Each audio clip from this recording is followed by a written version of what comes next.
từ này đi lục bài nè bởi vì thằng lục ai em bố nào bây giờ nhom luôn sao làm kêu nó bố ai công xa nhom nó bị nhang bài cho nhom ruang ngay bố mà từ nhang bài cho nhom ruang ngay bà nó nghe trang nhom chặt tao câu này slow ai câu nó slow nè bà បាទអានេះគឺជាម៉ូតូមួយគ្រឿងប្រភេទ MSX ដែលរងការខាតមានមួយចំហៀងកំណាត់ខាងមុខនិងចំហៀងខាងស្ដាំនៃម៉ូតូផងដែរដែលឥឡូវនេះម្ចាស់រថយន្តដែលបានបុកទៅលើគាត់ហ្នឹងត្រូវបានកិច្ចចេញបងមិញឡាននេះគេបងមានដឹងហ៎អត់ដឹងឡានអីណាដឹងអាឡានដឹងអាឡានអូអត់ដឹងឡានអីទេម្ចាស់ម៉ូតូប្រុសឬក៏ស្រីហ៎អ្វីប្រហែលប៉ុន្មានដែរ20ឆ្នាំជាងអូឡានមកពីណាម៉ូតូមកពីណាមានដឹងឯមានបានចាប់ឡានមកពីអង្គតែនទូកើកម៉ូតូមកពីខាងទូកើកចាស់វិញអូមកដល់កន្លែងខាងលើក៏បានបុកគ្នាពេញចំហឹងហើយឡានយើងអត់ដឹងខាងណាស្តុបត្រូវខាងណាស្តុបខុសទេអូអរគុណច្រើនបងប្អូនបាទប្រិមិត្តអានេះគឺជាប្រភេទម៉ូតូ MSX ណាបែកតិចអស់ហ្នឹង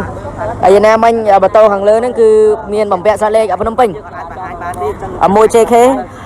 60និង53ភ្នំពេញ1 JK 60និង53ផងដែរដែលជាប្រភេទម៉ូតូ MSX ពណ៌ខៀវ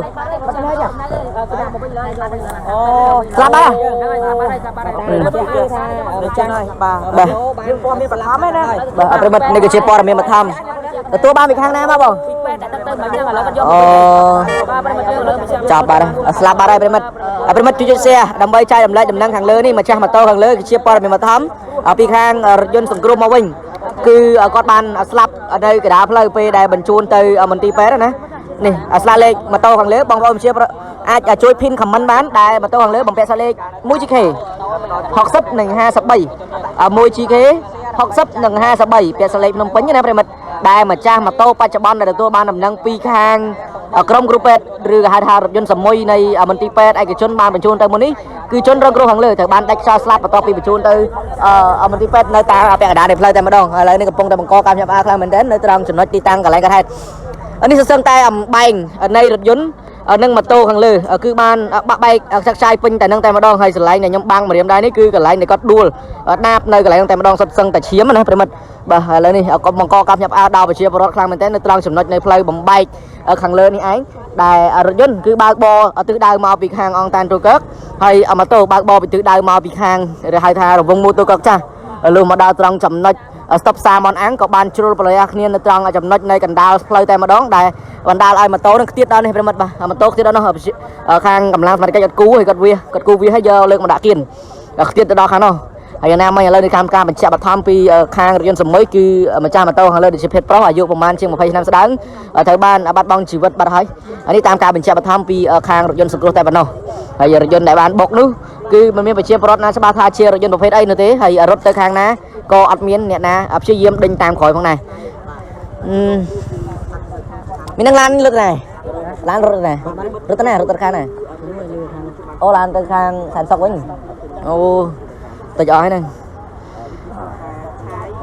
មកសុំតាញ់នៅបាននេះបងបាទឆាតភឿយបាទហ្នឹងឆាតភឿយបាទឆាតមើលនេះភឿនបាទភឿនផដាក់ស្អឿនយើបាទភឿយបាទកាលនៅឆ្នាំ1999ភេទប្រុសបាទហើយនៅឃុំលៀបបាទស្រុកប្រណិតព្រះខេត្តបន្ទាយមានជ័យអាស័យដ្ឋានបច្ចុប្បន្នបាទផ្ទះលេខ23ផ្លូវក្រម2ឃុំបាទស្រឡៅជ្រុំបាទឃុំស្រឡៅឃុំជ្រៃសីមាបាទស្រុកសំពៅលួនខេត្តបាត់ដំបងបាទជួបរងគ្រោះណាបាទភេទប្រុសបាទកាលឆ្នាំ1999ប្រិមិត្តជួយ share បន្តផងប្រិមិត្តហើយក្មេងដែរប្រិមិត្តបាទនេះគឺជាម្ចាស់ម៉ូតូណាដែលឈ្មោះឆាតភើយឆ្នាំកំណើតហ្នឹងគឺកើត99ភេទប្រុសឥឡូវនេះតាមព័ត៌មានបឋមដែលប្រជាពលរដ្ឋខាងរថយន្តសង្គ្រោះបន្ទាន់ហ្នឹងគាត់បានបញ្ជាក់ប្រាប់ថាបានស្លាប់បាត់បង់ជីវិតនៅលើរថយន្តបាត់ទៅហើយយ៉ាងណាមិញសូមជួយ share ចែករំលែកបងចានេះឈាមអីគេតាមដានបញ្ជាក់ជូនទៅកម្មប្រជាបន្តទៀតណាប្រិមិត្តបាទយ៉ាងណាមិញឥឡូវនេះម៉ូតូខាងលើជាប្រភេទម៉ូតូ MSX ពណ៌ខៀវបងប្អូនដែលមានកូនចៅឬកូនក្មួយជិះម៉ូតូ MSX ពណ៌ខៀវណាយើង ជួយ ស្លឹងមើលស្លាកលេខទាំងអស់គ្នាដែលសម្រាប់ម៉ូតូខាងលើបំពាក់ស្លាកលេខភ្នំពេញ 1GK 60និង53ភ្នំពេញ 1GK 60និង53ផងដែរដែលមិត្តភាពជនរងគ្រោះបានរងរបួសធ្ងន់បើយ៉ាងនេះគឺក្រុមគ្រូពេទ្យបានធ្វើការដឹកតិចអស់ហើយបាទតិចអស់ហើយដៃស្ថានភាពមនុស្សហ្នឹងមិនដែរបងពេលភ្លាមណាលឺថាខ្ទេចខ្ទីអស់ហើយអាយ៉ាស្គៀមបន្តិចអាយ៉ាស្គៀមចឹងមានថាធ្ងន់ណាស់អូនណាអូយមិនដែរបាទធ្ងន់មែនតើបាទហើយលឺថាដាច់មិនបាក់3បាក់ជើងខ្វេខ្វងចូលគ្នាមិនបងអត់ដឹងដែរខ្ញុំខំណាអត់បានរត់ទៅមើលណាវាក្រក់ភ្នែកមើលដែរតែឡៃទិញប្រហិតបងណាមើលទៅឡានបើកលឿនឬក៏ម៉ូតូបើកបំពេញ stop ដែរបងលឿនទាំងពីរបងលឿនទាំងពីរស្មើដៃគ្នាបងណាអូអាងផ្លូវស្ងាត់អរគុណច្រើនបងបាទកន្លែង stop អត់ប្រយ័ត្នចឹងហើយបងនេះហើយយ៉ាងណាបាញ់ឥឡូវនេះតាមការវិជ្ជាពីខាងវិជ្ជាបរដ្ឋហ្នឹងគឺគ្មានអ្នកណាយឺតម្នាក់ទេគឺអាងតែផ្លូវស្ងាត់គឺបន្ថែមលបឿនខ្លាំងមែនទែនបន្ថែមលបឿនអត់មានគិតថាផ្លូវស្ងាត់ផ្លូវអីទេប្រិមិត្តបាទអញ្ចឹងហើយទើបជ្រុលចកោតបុកគ្នាពេញទំហឹងនៅចង់ចំណុចនៃ stop ផ្លូវបំបែកឬហៅថា stop សាមនអាំងនេះតែម្ដងបំបែកផ្លូវជា4នេះផ្លូវកែងបាទអត់ត្រូវផ្លូវ315នៅក្នុងទឹកដីសង្កាត់បង្កក់ទី2ខណ្ឌទូកករាជធានីភ្នំពេញហើយយ៉ាងណាមិញតាមការបញ្ជាក់បឋមពីក្រុមគ្រូពេទ្យម្ចាស់ម៉ូតូ MSX ខាងលើអូឡានពេទ្យយកវិញនេះប្រិមិត្តឥឡូវនេះបងប្រុសដែលជាម្ចាស់ម៉ូតូ MSX ខាងលើតាមការបញ្ជាក់បឋមហ្នឹងគឺគាត់ស្លាប់បាត់បង់ជីវិតហើយឥឡូវនេះរថយន្តសង្គ្រោះបានយកគាត់មកវិញហើយដែលគាត់ដាច់ខ្យល់នៅពាក់កណ្ដាលផ្លូវអត់ដល់ពេទ្យទេប្រិមិត្តបាទអត់ដល់ពេទ្យទេដាច់ខ្យល់ពាក់កណ្ដាលផ្លូវ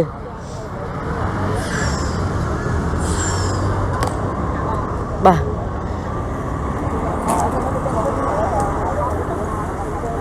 មកទេបងគ្រូមែនគ្រូមែនអីស្លាប់ណាចឹងជួនលោកស្លាប់បាត់ដែរបងគាត់ត្រូវចង់កន្លែងណាខ្លះដែរបងអូក្បាលខ្លាំងណាបាទប្រិមត្តទូទាស្នេហ៍ចូលគ្រូមិញបើបញ្ជូនគាត់ទៅពេទ្យដែរមិញគ្រូលោកសំអូហើយខាងមន្ទីរពេទ្យគាត់ថាគាត់ស្លាប់បាត់ដែរលោកគ្រូជួយដែរគាត់ជួយបានជួយបានឥឡូវគាត់ថាគាត់ស្លាប់ហ្នឹងណាបាទបញ្ជាក់ខាងពេទ្យលោកសំមកឥឡូវយើងដឹកមកវិញនេះគឺសពហ៎បាទគឺសពហើយមកវិញហ្មងណាអូបាទប្រិមត្តអរគុណមកអរគុណបាទនេះមានបន្ទិអីបន្ថែមទេលោកគ្រូពេទ្យបាទលើសពនៅខាងក្នុងមកបាទប្រិមត្តយើងមកលើសពនៅខាងក្នុងអូស្លាប់បងជីវិតហើយតិចអស់នេះតិចអស់លីងនេះសពបងដែរបាទប្រិមត្តយើងខ្ញុំមិនអាចបាទមនុស្សឡើងតិចអស់ហើយប្រិមត្តខ្ញុំមិនអាចបង្ហាញបានណាព្រះអង្គម្ចាស់ថ្លៃអើយឈាមតាមកជាផងតាមច្រមុះផងម្លឹងព្រះបងប្អូនអាចចុចjoinទៅលើ link Telegram របស់ TNB បានដើម្បីមើលរូបភាពជនរងគ្រោះឲ្យគាត់មើលតិចទៅបងបើកគូឲ្យគាត់មើលទៅលើមានអ្នកស្គាល់ហើយខ្លះពីក្រោយមកជើងក្រោមហើយគាត់ជួយមកសម្រាប់បាទពេលមិត្តអាចចុចចូល link Telegram របស់ TNB បានដើម្បីមើលអូអាយ៉ាប់អត់ជើងមកនេះបាទហើយយ៉ាងណាមិញឥឡូវនេះកំពុងតែបង្កការភ្ញាក់ផ្អើលខ្លាំងមែនទែននៅត្រង់ចំណុចទីតាំងកន្លែងក្រហមប្រជាពលរដ្ឋគឺមកចំរោមអត់មើលខ្លាំងមែនទែនខ្លាចប៉ះចំអ្នកស្គាល់គ្នាមិត្តភ័ក្តិអ្នកស្គាល់តគ្នាណានេះសាគាត់មែនបងបើសាអស់ដូចស្គាល់មែនទេបងដូចធ្លាប់ស្គាល់បើស្គាល់គាត់មែនបើស្គាល់អូអ្នកលួនណាបងនៅអាសាលាជ័យទ្វីយើងនេះអន្តរៈអញ្ចឹងអ្នកនៅម្ដុំនេះដែរអញ្ចឹងមកមើលសាដាក់លេខការ៉េ9មើល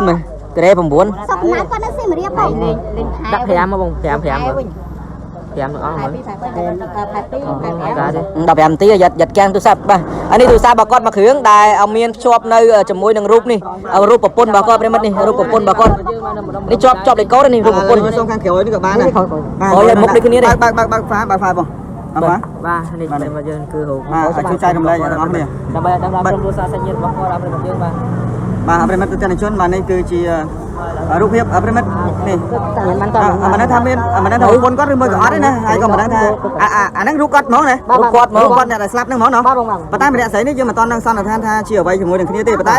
ឃើញថាមានការបំពាក់ចិញ្ចៀនជាមួយនឹងគ្នានេះបាទពាក់ចិញ្ចៀនជាមួយនឹងគ្នាហើយគូដឹងពាក្យខាងក្រោយពិធីភ្ជាប់ពាក្យបាទមានគេស្គាល់ថាលក់អីគេមិញស្លាប់មកទេបងអូគាត់ស្លាប់មើងស្លាប់មកណាវិញណាបងគាត់នេះចាក់ក្រែណាបងតែពីមុនគាត់ធ្លាប់នៅសាលាអន្តរនេះឥឡូវដូរដាក់បុគ្គលិកបងគាត់ដូរដាក់បុគ្គលិកថ្មីចឹងណាអូតែបងប្រុសគាត់ហ្នឹងមិនចាក់ក្រែនៅស្លាប់មកបងដែរ slap mon pong bay tận nào slap mon pong bay tận nào có luôn này nè với nè bọn anh mục là anh đã thế bên tê chắc mà thằng cọt bóng rồi môi cỏ bóng xanh như cọt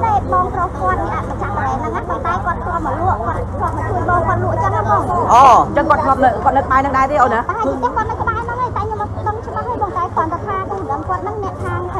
cô đặng nắng hàng phải về cô đặng hai chân mà nè nó không rút đây là chiên đặng chỉ muốn là quát cúp đây chỉ muốn là cái nó ôi đấy bà mà nè say cô từ đặng thử ấy chỉ muốn đằng khang bon này nè sọc phum cho phum cái này con bị chạm tí ổn tôi chỉ quát thử dễ thử chỉ bộ này bón ổn chặt đấy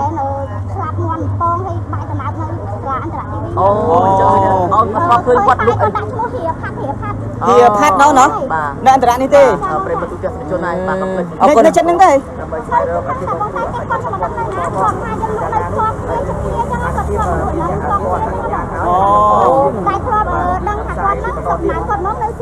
nơi xiêm riệp đó ở đây ta sinh nhãn mà quất mấy đôi chim đạn bắt bong phần nét đấy bắt tầm bong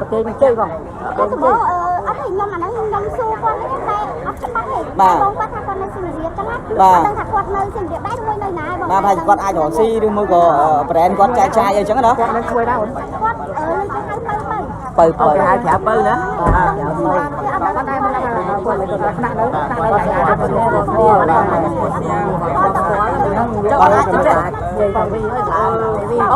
còn ai chạy tôn từ căn phủ xa sạch như con bà nào đấy tới xong lẹ lại lụa đi nữa bọn à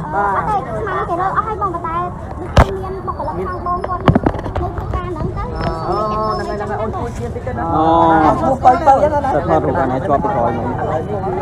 cho còi non được ra để mình hộp thọt tại mới còn bà phải mất chui cháy đầm lệ cho thằng ông này bà sầm đẹp đẹp con là cả ở đây thành lớn đi ai ở shop nơi càng không đi mà riêng bà shop nơi càng không được dân pet này đã đặt tới screw beton nơi mình ti pet preco smart đây hai thằng mình ti pet là xóa nữa thời ban đặt cho slap pet đã đo mình ti pet đã ban bạch chợ là screw pet khang pet là xóa bạch chợ thằng mình ai screw ban tết đã xa tại than là phía bắc quát ở rồi được bố thun thô khlang bàn chứng cái quát trời ban slap bắt bòi chỉ vứt pet đã ta đo mình ti pet bà hắn mà to bà quát nhưng mà hai rú quát lấy mất chui cháy đầm lệ thằng ông này bà chui cháy ở đầm lệ cho thằng ông này thọt cái màu đai xiêm lên bà chui cháy đầm lệ cho thằng ông này bà tục oi pet bà ở đây con pa oi pet ba mình miên prạ miên ấy ớt bà cháy mà đón ở lấy cháy mà đón thiết ban đời xa ta hơi người ta nhận ba này bà này nhóm nâng bà hai rút thiệp bà quạt mà riêng bà hai rút thiệp bà quạt hơi chát hơi chua con chát hơi chua con chát hơi mà thọt ao này nè tại nhàn mà con mới đi nè tại nhàn mới đi thọt mới đi ở trăm tịch mà tôi ta đến chân chơi đó này trăm tịch mỏ pha này thọt sẽ ba hoa nữa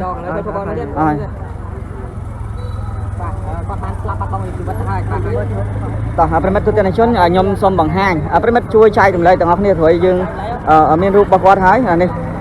nè đã slap mất chứ bà chui xe chai tụm lấy cho nè muối mất chứ bà không tập mình đừng chai tụm lấy mà nè mồi mà nàyนี่เนี่ยสลับเนี่ยพอนี้นะให้เนี่ยใส่นี่คือก็ในตีตั้งหลายการให้เต้บาคือจีกูแต่ดังบากอดให้เนี่ยพอนี้แต่บานสลับให้บานในขนมรถยนต์เป็ดได้ด่าสะสอบแต่มาđóนะบานนี่ให้มาโตบากอดคือประเภทมาไม่ใช่มาเจียงบานนี่เนี่ยได้สลับยกบาhaiมุกให้มาเจียงบานนี่บาhaiกอดบานนี่เนี่ยได้สลับแต่มาđó cóสมมติถ้าชาติเพื่อยมาเจียงบาสมมติถ้าชาติเพื่อยอายุđôi chia mà phơi bay năm mà ayu đôi chia mà phơi bay năm mà phơi pin phơi bay thế mà chứ mà phơi pin phơi bay thế mà ayu còn hai chia mà phơi pin mà phơi bay năm thế ở sân khấu này mình đang trai tụm lê cho tầng ở này bà sầm đẹp pon ở cả này cả lên đi phụ ấy cho đông kêu tờ ban slap bát bòi chỉ vật hai bà sầm đẹp pon ở cả này cả lên bà này mà tố mà chứ bà này mà tố chúng mua bao có chát phơi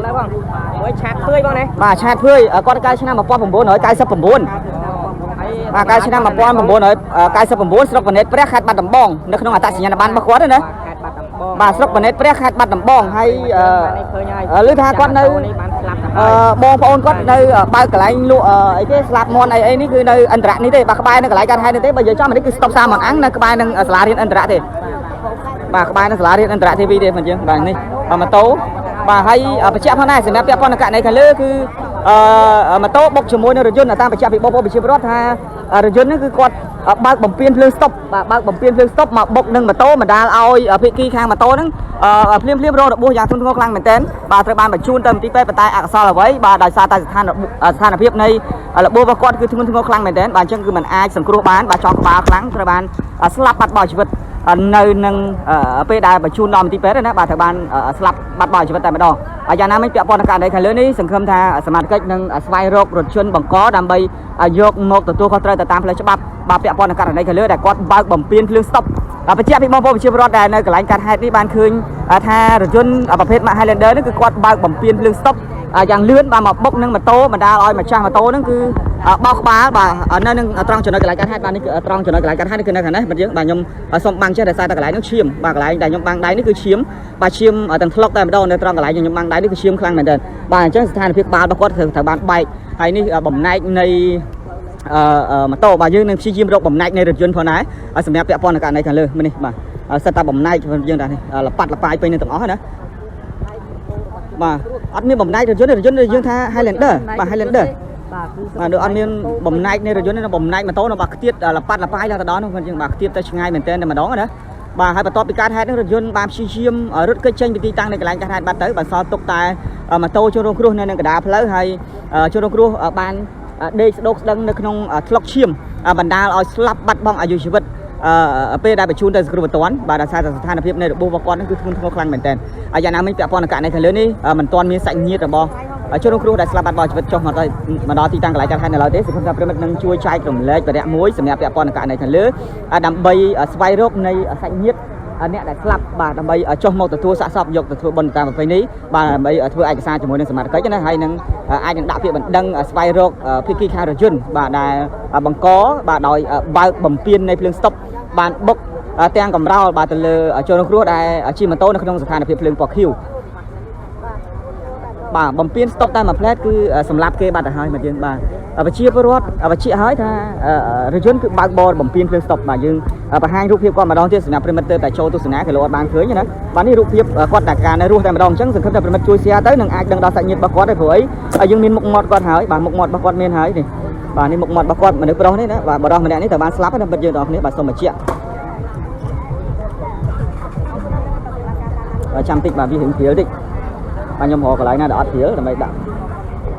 ហើយបងប្អូនយើងបានឃើញបាទច្បាស់ណាស់មិត្តយើងបាទច្បាស់មិនច្បាស់យ៉ាងណាមិញក៏សូមអធិស្ឋានផងហើយអាចជួយ comment តិចមកបាទចាំតិចជួបកាមេរ៉ាតិចសិនបាទនេះរូបភាព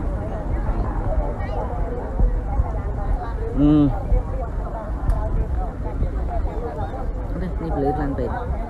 ថយភ្លឺតិចថយចាំតិចមិត្តយើងចាំតិចវាហងអត់សូវច្បាស់មិត្តយើងបាទដោយសារតែវាផ្លាតភ្លឺមកវិញវាផ្លាតភ្លឺមកវិញហើយយើងមើលជើងមកវិញ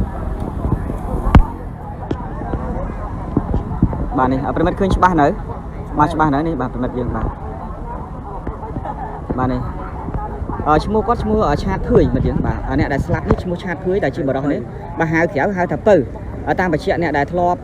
មកស្រីម្នាក់ដែលថាគាត់បងប្អូនគាត់លក់ស្អីគេស្លាប់មន់ក្លុកអីចឹងណាបាទថាធ្លាប់ឃើញគាត់ថាមានឈ្មោះថាឆាតភឿយបាទនេះអ្នកដែលស្លាប់ហើយម្នាក់ស្រីនេះគឺជាគូតដឹងរបស់គាត់ដែលជាស្រ័យណាមិនយើងអត់ទេបាទគឺជាគូតដឹងរបស់គាត់ទេដែលជួយ share និងចែករំលែក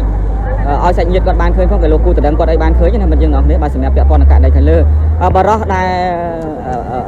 ពាក់អាវខៀវនេះត្រូវបានស្លាប់ហើយបាទខ្ញុំសូមបញ្ជាក់ថាគាត់បានស្លាប់ហើយបាននៅស្តុកសាមនអាំងមិនយើងបាទដែលស្ថិតនៅក្នុងសង្កាត់បង្កក់ទី2ខណ្ឌទួលគោករាជធានីពេជ្របាទនេះតាមនៅចំនឹងកណ្ដាលស្តុបនឹងតែម្ដងម៉ូតូនេះទើបតែយកអែបចូលមកខាងទេបាទម៉ូតូនេះទើបតែយកអែបចូលមកខាងទេមុនម៉ូតូនៅត្រង់ចំណុចកន្លែងនេះបាទនៅកន្លែងនេះតែម្ដងណាបាទឥឡូវនេះត្រូវបានយកអែបចូលមកខាងហើយនោះអត្តសញ្ញាណកំពុងតែឆែកបន្តទៀតដោយសារតែទូរស័ព្ទរបស់គាត់ត្រូវបានជាប់ password បាទត្រូវបានជាប់ password អញ្ចឹងគឺមិនទាន់អាចស្វែងខលទៅដើម្បីរកសាច់ញាតិគាត់ចុះមកទីតាំងកន្លែងកើតហេតុនៅឡើយទេបាទយ៉ាងណាមិញសង្ឃឹមថាប្រិមិត្តនឹងជួយចែករំលែកទាំងអស់គ្នាផងដែរសម្រាប់ពាក់ព័ន្ធនឹងករណីខាងលើនេះហើយសង្ឃឹមថាសាច់ញាតិគាត់នឹងចុះមកទីតាំងកន្លែងកើតហេតុដើម្បីមើលបរិសុទ្ធដែលត្រូវបានស្លាប់បាត់បង់ជីវិតអ្វីដែលយើងគួរសោកស្ដាយខ្លាំងបំផុតនេះគឺតាមបញ្ជាក់ពីប្រជាពលរដ្ឋថារថយន្តនេះគឺគាត់បើកបរនៅក្នុងស្ថានភាព ដែលបំពេញភ្លើង stop បាទគាត់បើកបំពេញភ្លើង stop ណាបាទហើយបានមកបុកម៉ូតូយ៉ាងពេញទំហឹងដែលគេកំពុងតែជិះនៅភ្លើងផ្លូវអត្តភាពរបស់គេបាទហើយយើងមកបំពេញ stop ហើយបុកសម្រាប់គេហើយបើករថនេះគឺពិតជាអាត្មានិយមខ្លាំងមែនទែនម្ដងដោយស្ថានភាពនៃការបើកបរគាត់យ៉ាងណាហ្នឹងក៏យើងអត់ដឹងច្បាស់ដែរប៉ុន្តែយ៉ាងណាមិញក្នុងការបើកបរបែបនេះបំពេញភ្លើង stop បែបនេះគឺមិនគោរពជីវិតអ្នកដទៃហើយបានសម្លាប់ជីវិតគេបាត់ទៅហើយម្យ៉ាងគេមានគូតដឹងទៅហើយណាបាទប្រហែលជាចិត្តនឹងចូលរោងការផងក៏មិនដឹងអីយ៉ាងម៉េចបាទហើយឥឡូវត្រូវបានស្លាប់ចោលគូតដឹងបាត់ទៅហើយពិតជាអនាថខ្លាំងមែនទែនហើយដំណាក់កាលនេះគឺត្រូវបានស្លាប់មនុស្សម្នាក់ហើយនារីម្នាក់ត្រូវគេហៅថាមេម៉ាយយ៉ាងម៉េចមិនចឹងគេថាគូតដឹងនឹងគេហៅថាម៉េចខ្ញុំអត់ចេះស្រាយខ្ញុំអត់ចេះណាមិនជាងបងប្អូនបាទដែលត្រូវបានស្លាប់ចោលគូតដឹងពិតជាអនាថខ្លាំងមែនទែនហើយមុខមាត់គាត់ស្អាតបាទមិនជាងបាទស្អាតមែនទែនណាបាទសម្រាប់ខាងបរិសុទ្ធណាបាទហើយនារីនេះក៏ស្អាតដែរប៉ុន្តែបងស្រីនេះគឺមិនមានការជួបគ្រោះថ្នាក់ទេបាទជួបគ្រោះថ្នាក់តែបរិសុទ្ធនេះទេបាទបរិសុទ្ធដែលពេលអាវខៀវនេះបាទដល់ពេលអាវខៀវនេះគាត់ត្រូវបានស្លាប់ហើយបាទនៅចំកណ្ដាលស្តុបសាមញ្ញមកសពគឺនៅខាងក្នុងរថយន្តនេះមិនយើងបាទសាកសពគឺនៅខាងក្នុងនៃរថយន្តដឹកសាកសពនោះអនាថខ្លាំងមែនតើសម្រាប់ពាក់ព័ន្ធនឹងករណីខាងលើមិនយើងហើយបាទបើកបរបំពេញភ្លើងស្តុបមកបំបុកបាទសម្រាប់គេទាំងកំរោលណាដែលបើកអាងអីអាងបុកឲ្យរត់បាទបុកឲ្យរត់ហើយឥឡូវគេស្លាប់បាត់ទៅហើយបាទចោលគ្រួសារគេចោលគូតដឹងគេបាទមិនដឹងថាតឡានហ្នឹងគាត់នៅតាណាហើយយើងអត់ទាន់ដឹងទេគាត់បុកហើយគាត់បើករត់បាត់ទៅបាទករណីខាងលើនេះនៅចំនឹងកណ្ដាលស្តុបសាមញ្ញអង្គតែម្ដងខ្ញុំបញ្ជាក់មិត្តបាទគាត់ឈ្មោះឆាតភឿយបាទឆាតភឿយកាលឆ្នាំ1999បាទអាយុដូចជា23ឆ្នាំណាមិត្តយើងបងប្អូនបាទ23បាទ23ព្រោះអីនេះឆ្នាំ2022ហើយអញ្ចឹងបានថា1999 23ឆ្នាំហើយបាទអាយុរបស់គាត់23ឆ្នាំឥឡូវចំណុចកន្លែងការហាត់កំពុងតែបង្កមានការភ្ញាក់ផ្អើលខ្លាំងមែនទែនតែម្ដងដល់សំណាក់របស់ប្រជាពលរដ្ឋដែលកំពុងតែធ្វើដំណើរតាមដងផ្លូវខាងលើបាទបាទបាត់និយាយណា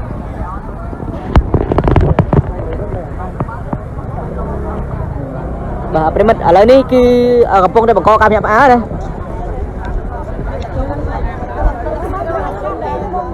ប្រាប់ថារថយន្តស្រីតែយើងមិនដឹងទៅបងមានរថយន្តម៉ាយទេបង10ប៉ស10ប៉ណាមាន10ប៉សមកតាមណាបងទេបែឡានមកពីណាម៉ូតូមកពីណាបងអូម៉ូតូមកពីណាបងម៉ូតូតែបើយើងឃើញតែឡាននោះបុកទៅវាដកទៅបងបាទឡានមកពីខាងតាមហ្នឹងណាឡើងត្រង់ហ្មងម៉ាក់អីបងយើងមើលទៅប្រហែលជាម៉ាក់គេនេះបងណាប៉សព្រៃឃើញតោះចប់ឡើងខ្ញុំទៅបាទ10ប៉សបុកឲ្យហត់ទៅតែស្លាកលេខមើលអត់តនេះបងណាម៉ូតូជិះមកគ្នាម៉ាក់បងម៉ូតូបាទម៉ូតូចូលហើយឥឡូវឯងនេះបាទបងបាទអរគុណច្រើនបងប្រិមិត្តឥឡូវបានការបញ្ជាក់បន្ថែមពីខាងប្រជាពលរដ្ឋឲ្យដោយរថយន្តដែលបានបុកប៉ះពាល់ជាមួយនឹងម៉ូតូខាងលើជាប្រភេទរថយន្តស៊ីបពណ៌សដែលបានបុកហើយបន្ទាប់មកក៏បានរត់គេចខ្លួនបាត់ចេញពីទីតាំងកន្លែងកើតហេតុដោយរថយន្តខាងលើនឹងបើកបរទិសដៅពីខាងហៅថា stop ខាងនោះគេហៅថាអង្គតានទូកើកប្រិមិត្តដែលខ្ញុំច្អល់ទៅណាអង្គតានទូកើកហើយខាងម៉ូតូមកពីខាងរង្វង់មូទូកើកចាស់ហើយលុះមកដល់ត្រង់ចំណុចនឹង stop ផ្លូវបំបែកជា4នៃផ្សារមនអាំងខាងលើក៏បានចូលប្រលះគ្នាពេញទំហឹងដោយមានភាគីមកខាងបំពេញ stop ហើយយ៉ាងណាមិញឥឡូវរថយន្តខាងលើបន្ទាប់ពីបានបុកទៅលើម៉ូតូប្រភេទ MSX មួយគ្រឿងហើយបណ្ដាលឲ្យបរិះម្នាក់អ្វីប្រហែលជាង20ឆ្នាំស្ដើងត្រូវបានរងរបួសពេលដែលគណៈដែលកំពុងរងរបួសហ្នឹងត្រូវបានបញ្ជូនទៅមន្ទីរពេទ្យតែអកុសលត្រូវបានស្លាប់ពាក់កណ្ដាលផ្លូវពេលដែលបញ្ជូនទៅដល់មន្ទីរពេទ្យលោកសង្ឃមិនដែរហើយយ៉ាងណាមិញឥឡូវសាកសពជនរងគ្រោះខាងលើក៏បានបញ្ជូនមកដល់នៃទីតាំងខាងលើវិញហើយប្រិមិត្តបានបញ្ជូនមកដល់ទីតាំងខាងលើវិញហើយដោយគាត់នឹងមានឈ្មោះថាឆាតភឿយហៅក្រៅថាពៅឈ្មោះពៅប្រិមិត្តហៅក្រៅហៅថាឈ្មោះពៅហើយយ៉ាងណាមិញឥឡូវនេះសាកសពនៅលើរថយន្តដឹកសពខាងលើនេះប្រិមិត្តសាកសពនៅលើរថយន្តខាងលើនេះឯងដោយជនរងគ្រោះនឹងនៅក្នុងអត្តសញ្ញាណប័ណ្ណមានស្រុកកំណើតនៅខាងបាត់ដំបងបន្ទាយមានជ័យប្រិមិត្តនៅខាងបាត់ដំបងបន្ទាយមានជ័យដែលមានគូដណ្ដឹងហ្នឹងនៅខាងព្រៃវែងនេះតាមការបញ្ជាក់ពីប្រជាពលរដ្ឋម្នាក់ដែលគាត់បានស្គាល់ណាមានថាស្គាល់ដូចធ្លាប់ស្គាល់អញ្ចឹងទៅបាទហើយយ៉ាងណាមិញឥឡូវនេះមានប្រជាពលរដ្ឋម្នាក់ហ្នឹងគាត់កំពុងតែធ្វើការជិះម៉ូតូទៅគោះទ្វារកន្លែងដែលហាងគាត់ធ្លាប់លក់ហ្នឹងដូចជាកន្លែងលក់ប្រភេទគេហៅថាប្រិមិត្តលក់អីគេទេមិញនេះស្លាប់មន់ពើងបាទស្លាប់មន់ពើង ប្រភេទស្លាប់មន់ពងបាយតណើបខាង brand ឆាយរបស់បងប្រុសរបស់គាត់ណានៅក្បែរនឹងសាលាអន្តរទេវីនេះឯងហើយឥឡូវនេះបងស្រីខាងលើហ្នឹងគាត់ជិះទៅសាលាអន្តរទេវីហើយដើម្បីទៅគោះទ្វារហាងហ្នឹងឲ្យហៅបងប្រុសហ្នឹងចេញមកមើលដើម្បីបញ្ជាក់ថាប្រកាសជាប្អូនរបស់គាត់ឬក៏យ៉ាងណានេះបើតាមការបញ្ជាក់ហ្នឹងគឺកន្លែងដែលស្លាប់មន់អាំងលក់ហ្នឹងគឺក្បែរនឹងសាលាអន្តរទេវីនេះទេមិនមានឆ្ងាយពីហ្នឹងទេណាហើយគោលដៅរបស់គាត់ហ្នឹងអាចនឹងជិះពីខាងរវងម៉ូតូកឹកចាស់ឡើងទៅសាលាអន្តរទេវីដោយឆ្លងស្តុបខាងលើតាមនៃទិសដៅម៉ូតូរបស់គាត់ណាអាចនឹងគាត់ទៅផ្ទះវិញហើយយ៉ាងណាមិញមកដល់កន្លែងខាងលើក៏បានបុកប្រលះគ្នាពេញទំហឹងត្រង់ចំណុចខាងលើបន្ទាប់មករថយន្តខាងលើក៏បានរត់គេចខ្លួនបាត់សម្ោនៅបន្សល់ទុកតែម៉ូតូហើយនឹងជនរងគ្រោះនៅដេកតដាប់តដុកនៅក្នុងកន្លុកធៀមតែប៉ុណ្ណោះឥឡូវនេះយ៉ាងណាមិញយើងបានស្គាល់ភិនភាគជាបឋមហើយដែលជនរងគ្រោះខាងលើហ្នឹងបាទប្រយ័ត្នម៉ូតូមកឡានមកលឿនណាបងបាទប្រិមិត្តយើងបើកបោណាសូមបង្កើនការប្រុងប្រយ័ត្នទាំងអស់គ្នាបើកបោសូមគោរពនិងផ្ដល់សិទ្ធិអត្ថប្រយោជន៍ដល់អ្នកដទៃបើកបោសូមកុំបំពានភ្លើងសញ្ញានិងផ្លាកសញ្ញាចរាចរណ៍ដោយសារតែយើងបំពានភ្លើងសញ្ញានិងផ្លាកសញ្ញាចរាចរណ៍នេះហើយទើបដែលបង្កឲ្យមានគ្រោះថ្នាក់ចរាចរណ៍ដូចខាងលើនេះប្រិមិត្តតាមការយើងមើលជាក់ស្ដែងណាបើសិនជាផ្លូវស្ងាត់នេះហើយផ្លូវស្ងាត់នេះបើសិនជាយើងកុំបំពានភ្លើងសញ្ញាណាមានន័យថាភ្លើងស្តុបនេះប្រិមិត្តភ្លើងស្តុបក្រហមខៀវលឿងហ្នឹងបើយើងកុំបំពានណាអានេះក៏សិតសឹងតែជាគ្រោះថ្នាក់មួយឧទាហរណ៍ថាឥឡូវប្រជាពលរដ្ឋដូចដើមឡាយគាត់ឧទាហរណ៍ថាឥឡូវបើសិនជាឡាននឹងបន្ថយល្បឿនបន្តិចម៉ូតូបន្ថយល្បឿនបន្តិចគោរពអត្ថភាពភ្លើងស្តុបដែលណាខៀវដែលនឹងទៅមុនក៏មិនមានគ្រោះថ្នាក់ចរាចរណ៍ខាងលើនេះកើតឡើងណាបាទអញ្ចឹងគាត់ថាមុននេះគឺម៉ូតូក៏លឿនឡានក៏លឿនដូចគ្នាដល់មកដល់ត្រង់ចំណុចនឹងផ្លូវបំបែកនេះក៏បានឡាននឹងបុកពេញទំហឹងនៃចំហៀងខាងស្ដាំនៃម៉ូតូមានអាចស្រីយើងកាត់តិចបងដឹងថាឡានមកខាងណាឡានមកពីអង្គតានទូកើកហើយម៉ូតូនេះមកពីខាងរង្វង់មូទូកើកចាស់មានន័យថាឡានបុកខាងស្ដាំឡានបុកខាងស្ដាំម៉ូតូវាត្រូវហើយដោយសារតែម៉ូតូមកពីខាងរង្វង់មូទូកើកចាស់ទិសដៅក្បាលម៉ូតូឡើងទៅសាលាអន្តរទេវីដែលជាកន្លែងហាងរបស់បងគាត់លក់នៅកន្លែងសាលាអន្តរទេវីនេះឯងហើយអញ្ចឹងហើយក៏បុកមកទំហឹងចំខាងស្ដាំម៉ូតូខ្ទាតមកចម្ងាយប្រហែលជាង20ម៉ែត្រពីមនុស្សហើយមនុស្សនោះអញ្ចឹងមនុស្សនឹងខ្ទាតចេញពីម៉ូតូធ្លាក់នៅចំកន្លែងបុកហ្នឹងហ្មងមនុស្សធ្លាក់នៅចំកន្លែងបុកហ្នឹងហ្មងតែម៉ូតូខ្ទាតមកដល់នេះបងដល់នេះដល់កន្លែងឡានដឹកសពហ្នឹងហើយបន្ទាប់មកក៏រថយន្តនឹងបន្តកិច្ចខ្លួនបាត់ស្មៅទៅដែលជាប្រភេទរថយន្ត Zip មួយគ្រឿងតាមការបញ្ជាក់ពីប្រជាពលរដ្ឋគឺរថយន្ត Zip ពណ៌សហើយម៉ូតូហើយបន្ទាប់ពីបុកភ្លាមហ្នឹងគឺខាងរថយន្តសង្គ្រោះទាំងរដ្ឋទាំងឯកជនព្យាយាមសង្គ្រោះដែរ